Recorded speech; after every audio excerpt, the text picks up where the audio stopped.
సంగారెడ్డి జిల్లా న్యాల్కల్ మండలంలో రేజింతల్ గ్రామ శివారులు స్వయంభుగా వెలిసిన శ్రీ వరసిద్ధి వినాయక 224వ జయంతి ఉత్సవాలకు స్వామివారిని దర్శించుకోవడానికి భారీగా భక్తులు కర్ణాటక, మహారాష్ట్ర, ఆంధ్ర, తెలంగాణ రాష్ట్రాల నుండి భక్తులు తరలివస్తున్నారు.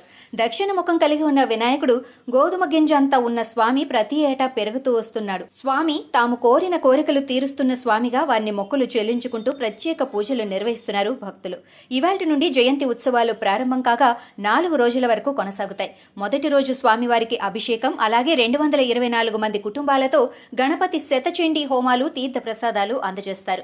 స్వామివారికి అభిషేకం, గణపతి శతచండీ హోమాలు, మహామంగళహారతి, తీర్థ ప్రసాదాలు, అన్న మహాప్రసాదం మొదలగునవి జరుగుతాయి.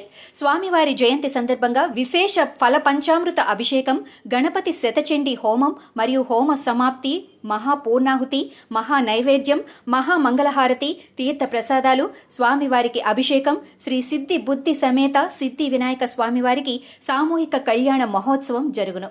ఈ ఉత్సవాలకు భారీగా భక్తులు తరలి రావటం జరుగుతుందని, అందుకు భక్తుల సౌకర్యాలకు అన్ని విధాలుగా ఏర్పాట్లు చేయటం జరిగిందని ఆలయ నిర్వాహకులు తెలిపారు.